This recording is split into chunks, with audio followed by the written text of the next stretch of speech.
Harris. Haven't heard from her yet. We're not quite sure what's happening within her team. I can tell you, I remember 8 years ago when Hillary Clinton conceded, it was in this 10 o'clock hour when she came out with her husband, Bill, and daughter, Chelsea. Yeah, the night before, and correct. Then she came out and spoke.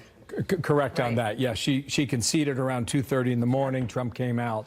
But we're still waiting, so we'll see. Don't have much information. President-elect Trump, meanwhile, promising to heal the country, unite the nation. VP Harris out of sight, canceling a planned appearance at her official watch party late last night. Folks around the country this morning explaining why they voted for now the 47th president. When Trump was in office, I was able to stay home and take care of my kids and my own little small business.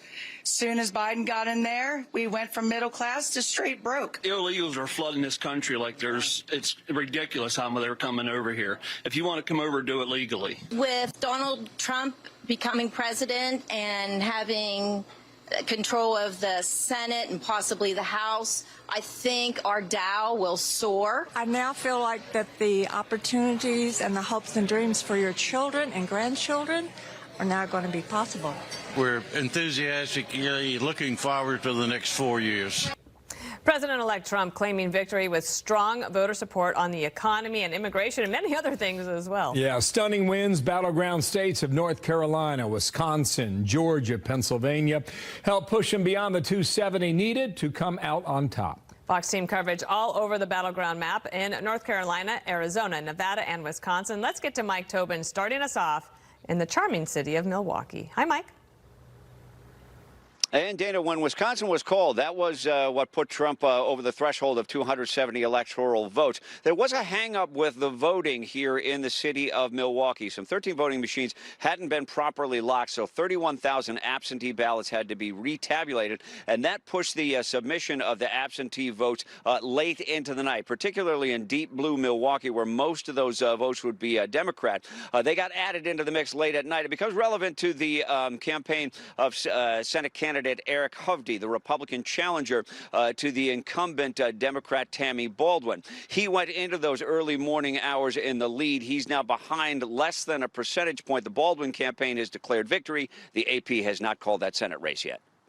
All right, thank you so much. Thank you, Mike. Okay, Mike. North Carolina, meanwhile, breaking decisively for President-elect Trump with record high turnout, despite damage caused by Hurricane Helene in the western part of that state. Jonathan Seri live in Raleigh with more today. Good morning there. Good morning, Bill. Nearly 5.7 million North Carolinians cast ballots, and while it did not set a record for the proportion of registered voters, in terms of sheer numbers, it by far beat all previous elections. The big surprise, as you pointed out, was the high turnout in the western part of the state that suffered all that storm damage. Other than the blue dots of Asheville and Boone, this is a reliably conservative region, and it delivered for President-elect Trump. But this battleground state has a tradition of electing governors and presidents from opposing parties. Such was the case last night when Democrat Josh Stein easily defeated Republican Mark Robinson. Stein will become North Carolina's first Jewish governor. Tonight, the people of North Carolina resoundingly embraced a vision that's optimistic, forward-looking, and welcoming. I'm disappointed for you because I wanted this so bad for you. I wanted this for the people of North Carolina, not for me. I wanted it for them. And Robinson, who serves as lieutenant governor, says he'll spend the rest of his term helping to rebuild western North Carolina. Bill? Thank you, sir. Nice to see you. Raleigh, Wake County. We were watching that last night. Thank you, Jonathan. Dana? So 3 hours behind. The picture is less clear in swing state of Nevada. That's where voters said for the president and the Senate, they are still being counted. Jeff Paul is live in Las Vegas. I mean, the numbers that we have right now, it looks like Trump is going to win it, but what do you hear? Yeah, it looks like it, Dana, but right now Trump is currently ahead of Kamala Harris by 4 percentage points, but it is the Senate race that is significantly closer. And here's where things stand right now between Republican challenger Sam Brown and incumbent Democratic Senator Jackie Rosen. Brown is ahead by Rosen by less than 2,000 votes. He sits at 47.34. Rosen is at 47.2. But I want to stress, with more than 1 million ballots counted so far, we still have many more ballots coming in. Any mail-in ballots that folks dropped off yesterday haven't been counted. We're also waiting on the counting of any mail-in ballots that are received by mail between now and Saturday. And the final area, cured ballots, which the Nevada Secretary of State says they have faced some issues regarding signature verification of thousands of mail-in ballots. We also know we've been talking a lot about curing. In Clark County, we have about 11,000 ballots that need to be cured. We have worked really hard over the last few days to figure out a process that will accommodate our voters across the state. Now, the last Senate race here in Nevada back in 2022 was also very close. Democrat Catherine Cortez Masto ended up winning by less than 1 percentage point, and it took several days to call that race. Dana? Okay, we'll keep paying attention to it. From Nevada to Arizona, still too close to call. Alicia Cunha is live in Phoenix. Where does it stand at sunrise now? Alicia? Good morning, Bill. Well, close to 60% of the results from across the state are in, and it appears Arizonans split the ticket here in some big ways. First, President-elect Donald Trump currently leads Vice President Kamala Harris in the count in this state that Trump narrowly lost by fewer than 10,000 votes in 2020. But then look at the Senate race. Right now, Democratic Congressman Ruben Gallego is ahead of GOP candidate Kari Lake. They are vying to fill that seat being vacated by independent Senator Kyrsten Sinema. If Gallego wins, he would become the nation's first Latino U.S. Senator. Now let's go to the issues, because abortion was on the ballot here, and voters passed a measure enshrining a right to an abortion. Democrats were counting on that to be a turnout driver. But then you go to immigration, a proposition Republicans put up also to get out the vote. It allows local police to enforce immigration law. That also passed. So as we wait for that Senate race to be called, Bill, Maricopa County elections are still counting. Back to you. All right, we'll be with you. Thanks, Alicia. Nice to see you. Dana? So I want to bring in Kellyanne Conway, former Trump campaign manager, Fox News contributor, fellow late night panelist, and wonderful to have you here. I think a lot of people are wondering how The View is going to react this morning. So we'll find out. I'm sure we'll see that on the 5 as well. But take a look at what they said. This is call for number 3. This is back on October 8th. Please welcome back the next president of the United States.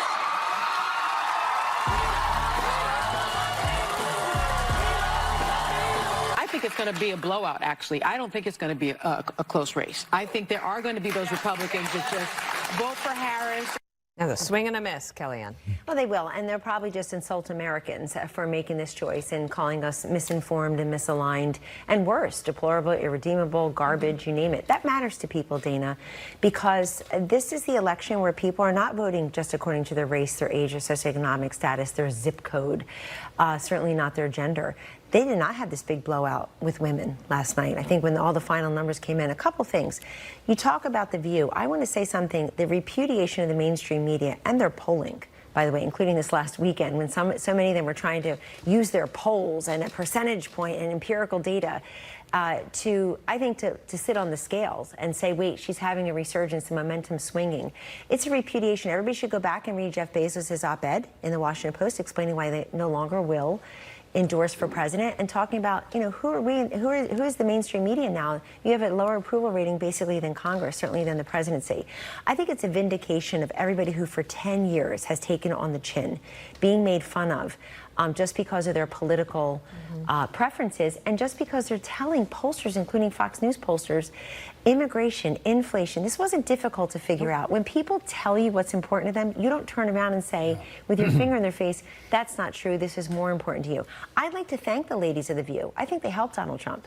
Thank you very much for asking Kamala Harris such simple, easy questions that she couldn't answer.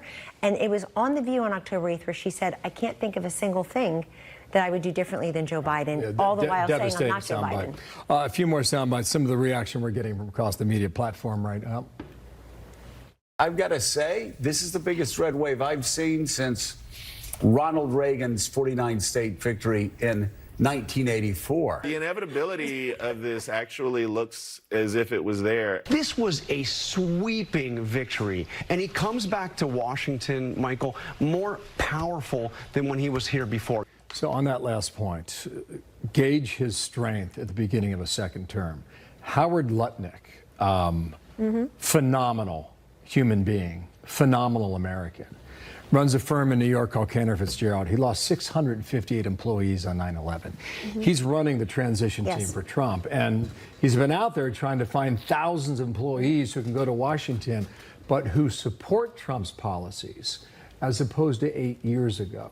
And you wonder what kind of a head start could he have now, or how would he perhaps make decisions differently at the beginning of his term as compared to January of 2000. Well, I'm very pleased that Howard Lutnick and Linda McMahon are the co-chairs for transition, because Linda at AFPI has been focused on the policy. I talked to her. Howard Lutnick, I've talked to him, focused on the personnel. There are so many great men and women who do want to serve.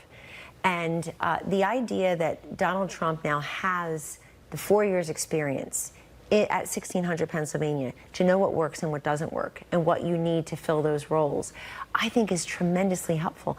I feel like Kamala Harris wasn't able to complete that sale. She wasn't able to say, I'm here now, I know what it takes.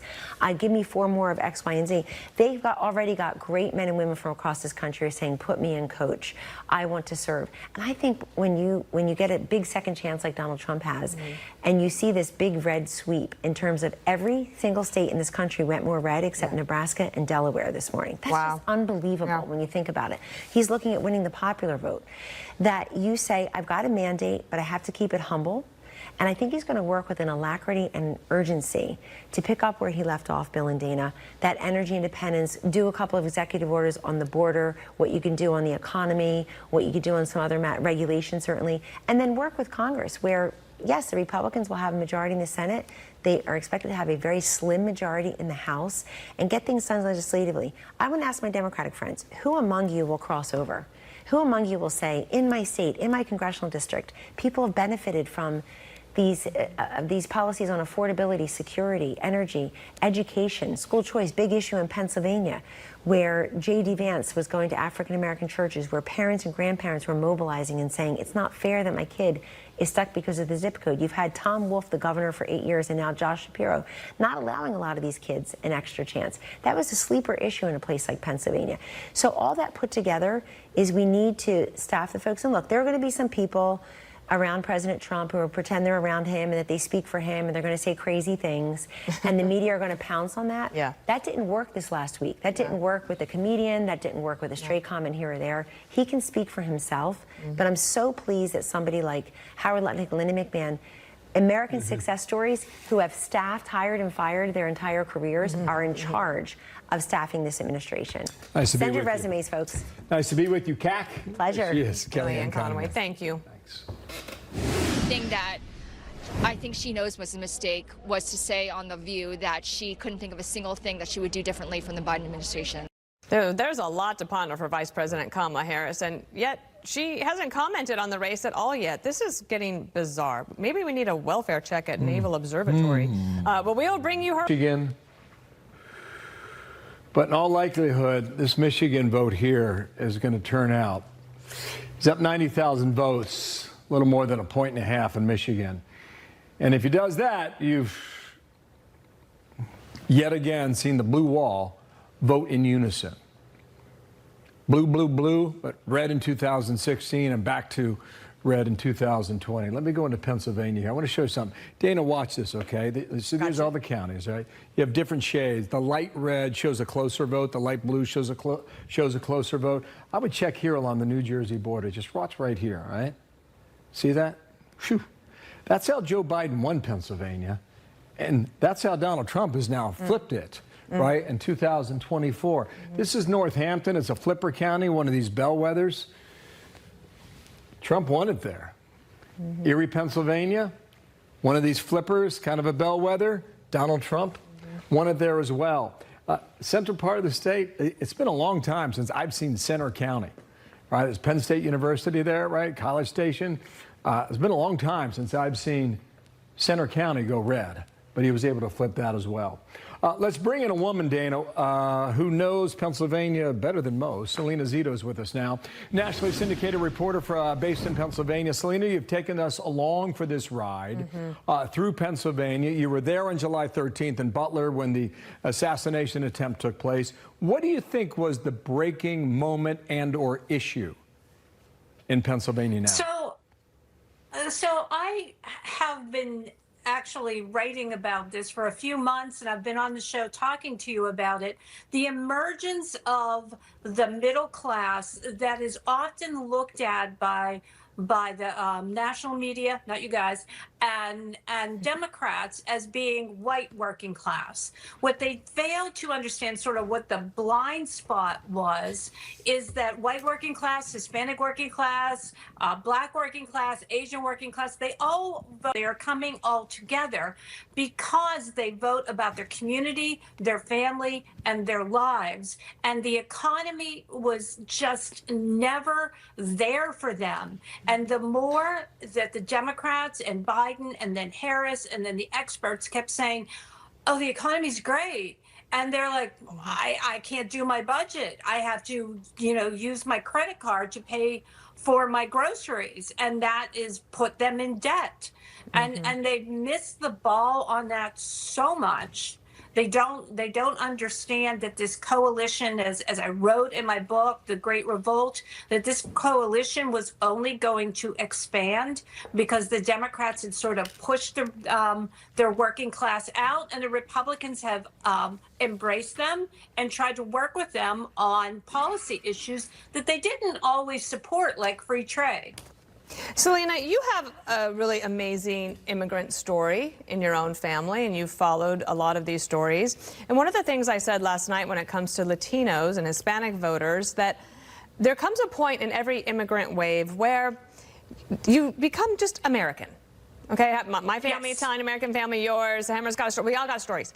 Have we reached that tipping point here with Latino voters that we're no longer going to just be segregating out? It's just American voters at this point. That's exactly right. And I started noticing this small shift. Nonetheless, it existed in 2014, but also kept growing just incrementally. That's how American politics goes. That Hispanic families and Hispanic voters vote very, very much the same as Italians did. I can just go from my own experience and look at my Italian immigrant family, and they sort of like to live within 4 blocks of their children and their grandchildren. They are often pro-life, pro-gun, but they're also small business people who are trying to carve out a life. You see it in Hispanic communities and with like little plumbing companies or HVAC companies, but also restaurants and hairdressers.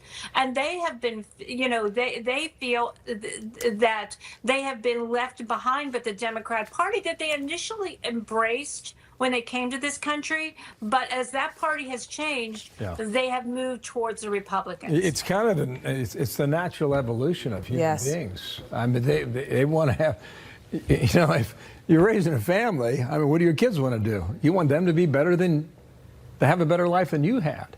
And by the way, the kids want that too.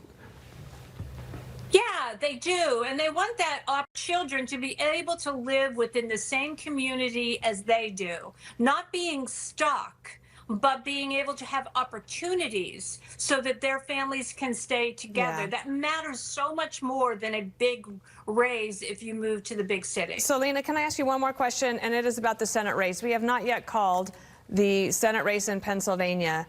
But as I look at it, Bob Casey's path to beating Dave McCormick here would be almost impossible. Where's the vote? So how seismic would it be if this is called for Dave McCormick?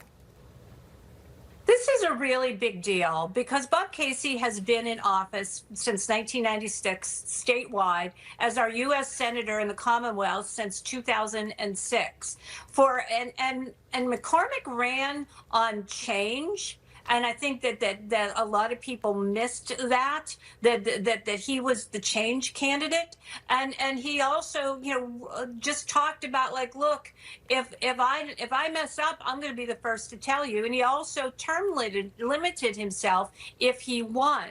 This is a really big deal. There's no votes out there left for Casey to have him overcome McCormick's numbers. There's just not where they're coming from. Selena, thanks for all the intel. You've been terrific. Thanks for being a friend of the show. And hey, she's on the podcast today. Oh, hot dog. I am. See you later. Podcast. Thanks, Selena. See you later. Okay. Okay. Well, it's a decisive victory. That's the good news. I call it a red, white, and blue wave. This idea that Americans want to get their country back to normal. Ohio's new Senator-elect Bernie Moreno as Republicans flip another Senate seat. Plus this. I'm telling you, we couldn't have 4 more years of what we've had. There's absolutely no way. Yes. The gas prices, the groceries, I mean, it's been terrible. So now Trump's going to make it great again. Woo! Inflation was a huge issue for $1 billion in ad spending turned out to be worth it for Republicans, flipping this Senate seat and turning Ohio red, with GOP challenger Bernie Moreno unseating the incumbent Democratic Senator Sherrod Brown. Take a look at this video from last night as Moreno took the stage just outside of Cleveland speaking to his supporters, and he said that Ohioans resonated with his message of putting America first and immigration enforcement. Of being treated like second-class citizens in our own country. We're tired of leaders that think we're garbage.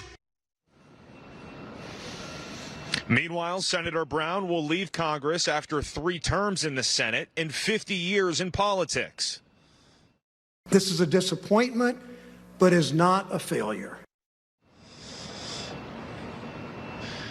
President-elect Donald Trump's endorsement of Moreno played a big role in this race. Of course, Trump won Ohio for a 3rd time last night, and Moreno tells Fox Trump's support was a game changer. Well, it's huge. It was decisive in my primary.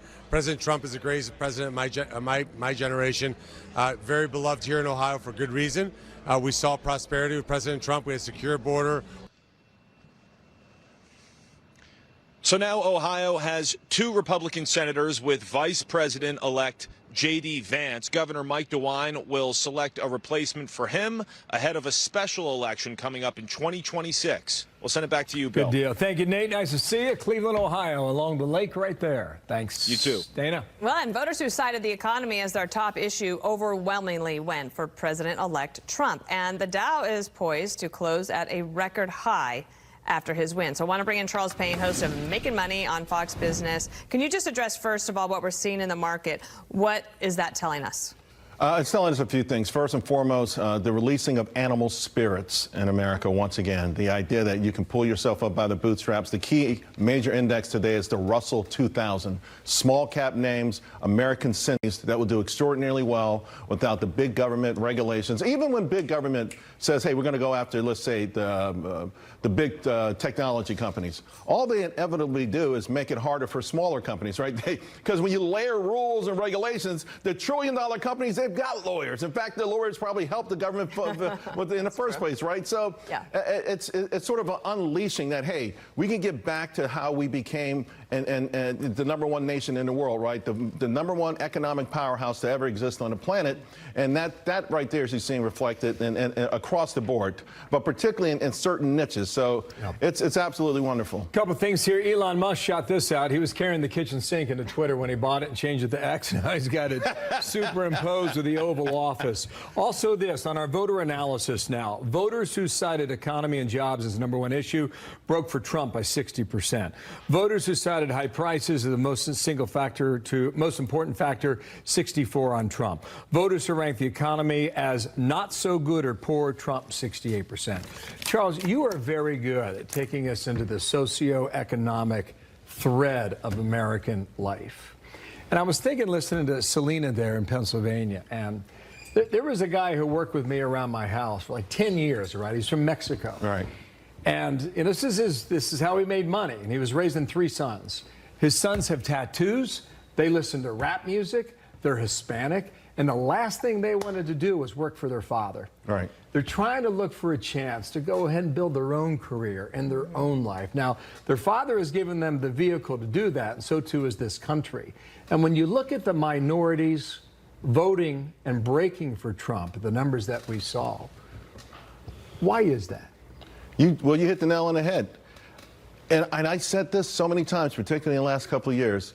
Black men, in particular, are just saying, don't hand me anything. Mm-hmm. That $20,000 thing that Kamala Harris came out with was the ultimate insult. Mm. It was the ultimate insult. You're going to buy my vote for $20,000. And by the way, it was ignorant because, you know, and one thing I've been talking about for the last week, 2 weeks ago in the NFL, they benched 7 young quarterbacks, 7 of them, benched them. All had one thing in common. There was not another superstar quarterback on the team to nurture them, to teach them, to train them. The same thing would happen if you just handed someone 20 grand and say start a business tomorrow. You're not helping them, you're hurting them. An authentic way of helping someone, first and foremost, everyone in this country has to begin with education. From kindergarten. Black kids need to have the most rigorous educations out there, period, to compete in the world. Number 2, get out of my way. Don't punish success. When Kamala Harris talks about food prices, she's going to go after supermarkets. They got a 2% profit margins. So we're seeing people saying, I want the American dream. You can no longer buy my vote with more food stamps, government housing, and that kind of crap. And by the way, when the illegals came, you kicked me out of the gymnasium. You kicked my kids out of the school. Black men really have woken up. Hispanics overall have woken up really well. Let me just share one thing. I'm not going to say my goddaughter, 100% Puerto Rican, second year in college. She says if I could text Mr. President, I would give him a hug to say congratulations. That's beautiful. Yeah. This is a Puerto Rican young lady. She wasn't offended by the Madison Square Garden stuff. Well, apparently nobody was. She's a superstar athlete. She's a superstar student. She wants the American dream. And by the way, not minimum. You know, for years, Democrats would go to black churches and say, we're going to raise the minimum wage. Think about that for a moment. Someone's saying that they want to get your vote for the minimum. From now on out, if you want the black vote, we want to talk about the maximum wage. How can we get the maximum wage, the same wage everyone is getting or more? That's the only way you can get black men's vote from here on out. Wow. Charles Payne. Let it be said. Yeah, let it be said. What do you mean? You're not tired? Break. See you at 2 o'clock. You guys always rev me up. You got it. See you later. All right, and this just, he has a statement. I'm going to read it in a moment, but I just want to let everyone know, like, we've been waiting to hear from Kamala Harris to do the right thing, concede. And I think people are holding back their statements, like giving her a chance to do that. She's not going to speak until 6 p.m. tonight. So these statements are going to come in. Here is President George W. Bush. He said, I congratulate President Trump on his election as 47th President of the United States of America, as well as Vice President-elect J.D. Vance and their families. I also thank President Biden and Vice President Harris for their service to our country. The strong turnout in this election is a sign of the health of our republic and the strength of our democratic institutions. Well stated. There we go. Now you think about Inauguration Day in Washington, D.C., come the 20th of January, and... Oh, I hope it's warm. I'm already thinking about it. It's never been. But all those former presidents are going to be up there.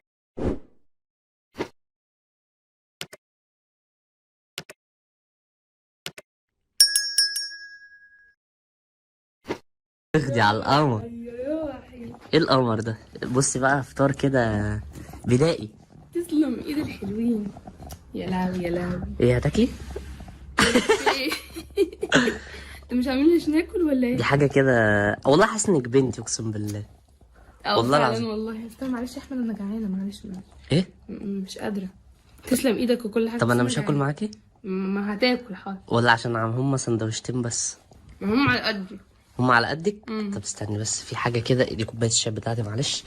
في حاجة كده ايه؟ تفتح تجيب لي خاتم وتنزل على ركبك والحاجات دي ولا؟ لا مفيش الكلام ده. دي بس عشان ايه؟ بعد ما تفطري تاكلي يا روحي بالبندق ايه؟ شكرا. العفو. خلصي بقى الفطار ده عشان ايه نلحق ان احنا نروح الامتحان بتاعنا. ماشي؟ ازيكم يا جماعه عاملين ايه؟ وحشتوني قوي قوي قوي. طبعا احمد عمل مقدمه من غيري وانا كنت بجهز جوه عشان عندي الامتحانات. اول حاجه دوري كتير بالله عليكم عشان النهارده الامتحان بتاعي واول يوم امتحانات عندي وخايفه جدا. بس طبعا ده ما يمنعش ان انا اروح متشيكه. عادي كلنا بنروح نتهان في الامتحانات بس نكون متشيكين مش موضوع. وحشتوني جدا طبعا. احمد بيجهز جوه ده خليه يجهز معرفش بيعمل ايه. المفروض هو بيلبس الكوتش. بتعمل ايه يا حبيبي؟ ايه؟ بتعمل ايه؟ امسح الكوتشي كده ده بصوا. لا ما انا حر بقى. ده ارق مني ده رايق اكتر مني. خلاص يا احمد ما تجيبوش سندوتشين يا احمد بقى خلاص بقى. يعني هي دي كلمة شكرا؟ لا شكرا يا حبيبي والله. ماشي. انا بس عايزه اتكلم في حاجه كده بس. كله عمال يقول احمد بخيل بخيل. بقول لك ايه بتاع الكورن فليكس انت بتتكلمش في يا جماعه والله احنا كنا بنهزر واصلا انا ما كنتش عاوزه ساعتها بس انا كنت ايه عامله زي الطفله يعني كنت بجسد شخصيه الطفله الصغيره اللي اول ما بشوف حاجه بكون عاوزاها وكده بس مش اكتر والله. معلش حبيبي سوقت سمعتك انا عارفه. بس والله يا جماعه احمد دافع مبلغ وقدره اليوم ده انا اصلا مرجعاه المول كله عشان اجيب بسطرمه يوميها. انتوا بتقولوا ايه؟ خلصت في الفيديو تصدقي؟ والله العظيم كانت اخر بتاع نبقى فكرنا نجيب تاني بقى. والله انا فعلا احمد انا عايزه بسطرمه تاني انا باكلها كده اقسم بالله. طب ايه يا حبيبي مش يلا بقى عشان انت معطلنا ولا ثانيه واحده كده براحتي بلاش. بتلمع بالوايبس صح؟ هي يا جماعه اللي قالت لي على الفكره بتاعت الوايبس دي للكوتشيات. طلعت فكره والله لذيذه. والله طلعت فكره لذيذه. احنا هنعوم ولا ايه؟ عايزين يا جماعه الناس كلها تدعي لها في الكومنتات يا ريت عشان خلاص بقى يعتبر ساعه على الامتحان يا دوب اللي هو الوقت اللي احنا هقع. ماشي. وهننزل بقى نكمل لكم باقي الفلوج زي ما قلت لكم في البدايه. استنونا بقى نكمل لكم الباقي تحت. يلا. الملازم بتاعتها عشان تغش هتغشي. والله كنت هذاكر في العربيه بس مفيش وقت احنا ما عندناش حد بيغش. يلا بينا. يلا بينا. المفروض يا جماعه ان احنا عندنا امتحان وهي بتقول لي ايه هو انا متشيكه عشان ايه؟ عشان ما تصورش. والله عيب. يعني المفروض ان في امتحان مفيش عندك لا مبالاه. رهيبه اقسم بالله. لا مبالاه. وامبارح وانا نايم عماله بتتكلم مع صاحبتها مش عارف في ايه كنت يلا خلاص بقى بلاش اقول كنت هعمل ايه. طب يلا بينا نبتدي الفوتو سيشن بتاعنا. يلا. عايزين نبتدي الفوتو سيشن. سيشن ايه ده؟ انت عندك امتحان يخرب بيت اللامبالاه اللي احنا فيها. يا احمد وهمشي. طب يلا انا اصحابي مش عايزين يشوفوا الفيديو ده عشان يبهدلوني. ما هيشوفوا ما تقلقيش. يلا يا جماعه شايفين الفوتو سيشن بتاعنا؟ بتقولي ايه بقى؟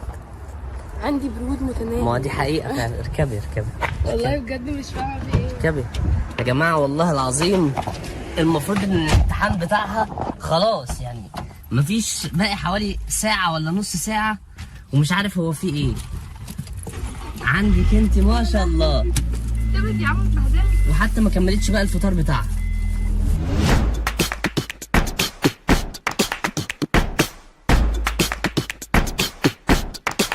سيبني والنبي في حالي. بطني ابتدت تتوتر وابتديت اتوتر بجد والله العظيم. مش انت اللي قاعده متضيعه في وقت بقالك ساعه ونص بتلبسي؟ مش بقالك ساعه ونص بتلبسي؟ رقبتي قد السمسمه منك والله. دي هتبقى قد السمسمه بقى في الامتحان. بالظبط كده. يا عم نسيت كل حاجه. ايه ده؟ انا حاسه ان اول مره اشوف حاجات والله مذاكراهم وكتاب الله مذاكراهم. يا عم ده قائمة التكاليف. خير. بصي لما تخشي الامتحان كده ان شاء الله سمي الله واقري الفاتحه والمعوذتين كده وتوكلي على الله. والله يا احمد حسن نسيت كل حاجه. لا ان شاء الله واحده الدنيا معاكي تبقى. خلي بالك من المقام كده بس. ماشي.